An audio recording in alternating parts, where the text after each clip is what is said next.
রমজান মাস আল্লাহ তাআলার পক্ষ থেকে মুমিন বান্দাদের জন্য এক বিশেষ রহমতের মাস। এই মাসেই নাজিল হয়েছে মহাগ্রন্থ আল কুরআন। এই মাসে রয়েছে এমন এক রাত যার মর্যাদা হাজার মাসের চেয়েও উত্তম। সেই মহিমান্বিত রাতের নাম শবে কদর বা লাইলাতুল কদর। রমজানের শেষ 10 রাতের মধ্যে লুকিয়ে রাখা হয়েছে এই মহামূল্যবান রাত। বিশেষ করে অনেক আলেম মনে করেন ২৭তম রোজার রাতটি শবে কদর হওয়ার সম্ভাবনা সবচেয়ে বেশি। তাই পৃথিবীর অসংখ্য মুসলিম এই রাতে বিশেষ ইবাদত বন্দেগিতে মগ্ন থাকেন। কিন্তু প্রশ্ন হল, শবে কদর আসলে কি? কেন এই রাত এত মর্যাদাপূর্ণ? কোরআন ও হাদিসে এই রাত সম্পর্কে কি বলা হয়েছে? ২৭তম রোজার রাতকে কেন এত গুরুত্ব দেওয়া হয়? আজকের আলোচনায় আমরা কোরআন ও সহি হাদিসের আলোকে শবে কদরের বিস্তারিত আলোচনা জানব এবং জানব এই রাতে কি কি নেক আমল করা উচিত। শবে কদর কি? কদর শব্দের অর্থ হল মর্যাদা, সম্মান, মহিমা অথবা সিদ্ধান্ত নির্ধারণ। শবে কদর এমন একটি রাত যেই রাতে আল্লাহ তাআলা মানুষের ভাগ্য নির্ধারণ করেন এবং ফেরেশতারা পৃথিবীতে নেমে আসেন রহমত নিয়ে। আল্লাহ তাআলা কুরআনে বলেন, নিশ্চয়ই আমি কুরআন নাজিল করেছি লাইলাতুল কদরের রাতে। সূরা আল কদর আয়াত ১। এই আয়াত থেকে আমরা বুঝতে পারি যে শবে কদর এমন এক রাত যেই রাতে পবিত্র কুরআন নাজিল শুরু হয়েছিল। আল্লাহ তাআলা আরও বলেন, লাইলাতুল কদর হাজার মাসের চেয়ে উত্তম। সূরা আল কদর আয়াত ৩। হাজার মাস অর্থাৎ প্রায় ৮৩ বছর ৪ মাস, অর্থাৎ এই এক রাতের ইবাদত ৮৩ বছরের ইবাদতের চেয়েও বেশি মর্যাদাপূর্ণ। এটা আল্লাহর পক্ষ থেকে উম্মতে মুহাম্মাদির জন্য এক বিরাট রহমত। শবে কদরের ফজিলত। শবে কদরের ফজিলত এত বেশি যে কুরআনে একটি সম্পূর্ণ সূরা নাজিল হয়েছে এই রাতের মর্যাদা বর্ণনা করার জন্য। আল্লাহ তাআলা বলেন, লাইলাতুল কদরে ফেরেশতারা ও রূহ অবতীর্ণ হয় তাদের প্রতিপালকের অনুমতিতে প্রতিটি বিষয়ে। সূরা আল কদর আয়াত ৪। এখানে রূহ বলতে জিবরাইল আলাইহিসসালামকে বোঝানো হয়েছে। এই রাতে অসংখ্য ফেরেশতা পৃথিবীতে নেমে আসে এবং মুমিন বান্দাদের জন্য দোয়া করতে থাকে। আরও বলা হয়েছে, সে রাত শান্তিময় ফজর উদয় হওয়া পর্যন্ত। সূরা আল কদর আয়াত ৫। অর্থাৎ এই রাত শুরু থেকে শেষ পর্যন্ত রহমত, বরকত ও শান্তিতে পরিপূর্ণ। শবে কদরের গুরুত্ব হাদিসে। শবে কদরের গুরুত্ব সম্পর্কে বহু সহি হাদিস রয়েছে। রাসূল সাল্লাল্লাহু আলাইহি ওয়াসাল্লাম বলেছেন, যে ব্যক্তি ঈমানের সাথে এবং সওয়াবের আশায় লাইলাতুল কদরে ইবাদত করবে তার পূর্বের সমস্ত গুনাহ মাফ করে দেওয়া হবে। সাহি বুখারী হাদিস নম্বর ১৯০১, সাহি মুসলিম হাদিস নম্বর ৭৬০। এই হাদিস থেকে বোঝা যায় যে শবে কদরের ইবাদত মানুষের জীবনের বড় বড় গুনাহ ক্ষমার কারণ হতে পারে। শবে কদর কোন রাতে? শবে কদর নির্দিষ্ট করে একটি রাত বলা হয়নি, বরং আল্লাহ তাআলা এটিকে গোপন রেখেছেন। রাসূল সাল্লাল্লাহু আলাইহি ওয়াসাল্লাম বলেছেন, তোমরা রমজানের শেষ দশকের বেজোর রাতগুলোতে লাইলাতুল কদর অনুসন্ধান করো। সাহি বুখারী হাদিস নম্বর ২০১৭। বেজোর রাতগুলো হল ২১, ২৩, ২৫, ২৭ এবং ২৯। এই রাতগুলোর যে কোনো এক রাতে শবে কদর হতে পারে। কেন ২৭তম রাতকে বেশি গুরুত্ব দেওয়া হয়? অনেক সাহাবী মনে করতেন যে ২৭তম রাতই শবে কদর হওয়ার সম্ভাবনা বেশি।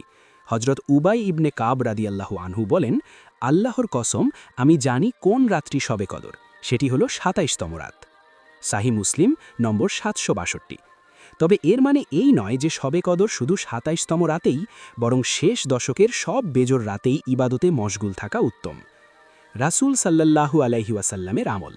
রমজানের শেষ দশক রাসূল সাল্লাল্লাহু আলাইহি ওয়াসাল্লাম ইবাদতে বিশেষ গুরুত্ব দিতেন।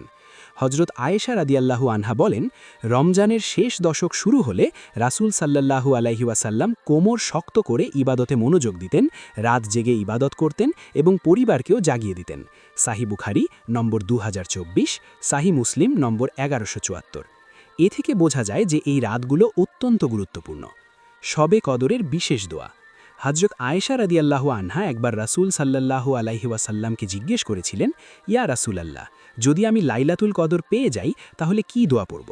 রাসূল সাল্লাল্লাহু আলাইহি ওয়াসাল্লাম বললেন, তুমি বলবে, আল্লাহুম্মা ইন্নাকা আফুউন তুহিব্বুল আফওয়া ফাফু আন্নি। অর্থ, হে আল্লাহ, আপনি ক্ষমাশীল, ক্ষমা করতে ভালোবাসেন, তাই আমাকে ক্ষমা করে দিন। সুনান তিরমিজি নম্বর ৩৫১৩। এই দোয়াটি শবে কদরের সবচেয়ে গুরুত্বপূর্ণ দোয়া। শবে কদরের নেক আমল। এই রাতে যত বেশি সম্ভব ইবাদত করা উচিত। নিচে কিছু গুরুত্বপূর্ণ আমল তুলে ধরা হলো। ১. নফল নামাজ। শবে কদরের রাতে বেশি বেশি নফল নামাজ পড়া উচিত। তাহাজ্জুদ নামাজ এই রাতে অত্যন্ত গুরুত্বপূর্ণ। রাসূল সাল্লাল্লাহু আলাইহি ওয়াসাল্লাম বলেছেন, রমজানে যে ব্যক্তি ঈমান এবং সওয়াবের আশায় রাতের নামাজ পড়বে তার পূর্বের সমস্ত গুনাহ মাফ করে দেওয়া হবে। সাহিহ বুখারী নম্বর 3107। 2. কুরআন তেলাওয়াত। এই রাতে বেশি বেশি কুরআন তেলাওয়াত করা উত্তম, কারণ কুরআন নাজিলের রাত হল শবে কদর।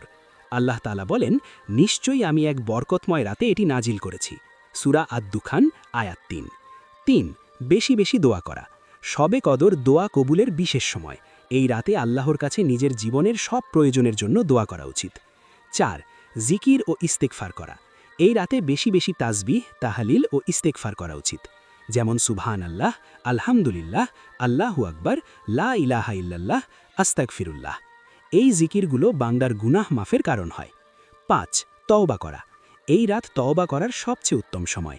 আল্লাহ তাআলা বলেন, হে মুমিনগণ, তোমরা সবাই আল্লাহর কাছে তওবা করো যাতে তোমরা সফল হতে পারো। সূরা আন-নূর আয়াত 31। শবে কদরের কিছু লক্ষণ। কিছু হাদিসে শবে কদরের কিছু লক্ষণের কথা বলা হয়েছে। রাসূল সাল্লাল্লাহু আলাইহি ওয়াসাল্লাম বলেছেন, লাইলাতুল কদরের পরের সকালে সূর্য এমনভাবে উদিত হয় যে এতে তীব্র আলো থাকে না। সাহিহ মুসলিম নম্বর 762। তবে এই লক্ষণগুলো নিশ্চিতভাবে বোঝা কঠিন, তাই সব বেজোর রাতে ইবাদত করা উত্তম। কেন আল্লাহ শবে কদর গোপন রেখেছেন? আলেমগণ বলেন, শবে কদর গোপন রাখার কয়েকটি কারণ রয়েছে। প্রথমত, যাতে মানুষ শেষ দশকের প্রতিটি রাতে ইবাদত করে। দ্বিতীয়ত, যাতে বান্দার ইবাদতের আগ্রহ বৃদ্ধি পায়। তৃতীয়ত, যাতে বান্দা আল্লাহর কাছে বেশি বেশি দোয়া ও তওবা করে। আমাদের করণীয়। রমজানের শেষ দশক হল সবচেয়ে গুরুত্বপূর্ণ সময়। এই সময় আমাদের উচিত গুনাহ থেকে দূরে থাকা, নিয়মিত নামাজ পড়া, কুরআন তেলাওয়াত করা, বেশি বেশি দোয়া করা, তওবা করা, মানুষকে ক্ষমা করে দেওয়া। এই কাজগুলো করলে আমরা আল্লাহর রহমত লাভ করতে পারব। জীবনে হয়তো আমরা অনেক রমজান পেয়েছি, কিন্তু আমরা জানি না আগামী রমজান আমরা পাবো কিনা। তাই এই রমজানের শেষ দশক, বিশেষ করে ২৭তম রাতকে যেন আমরা অবহেলা না করি। এই রাত হতে পারে আমাদের জীবনের সবচেয়ে মূল্যবান রাত। এই রাত হতে পারে আমাদের গুনাহ মাফের রাত। এই রাত হতে পারে জান্নাত পাওয়ার রাত। আসুন আমরা সবাই আল্লাহর দরবারে আন্তরিকভাবে তওবা করি, বেশি বেশি ইবাদত করি এবং শবে কদরের মহিমা অর্জনের চেষ্টা করি। আল্লাহ তাআলা আমাদের সবাইকে লাইলাতুল কদরের ফজিলত অর্জনের তৌফিক দান করুন। আমিন। ভিডিওটি ভালো লাগলে লাইক দিন, নেক আমল ছড়াতে শেয়ার করুন এবং এমন আরও ইসলামিক ভিডিও পেতে চ্যানেলটি সাবস্ক্রাইব করুন। জাযাকুমুল্লাহু খায়রান।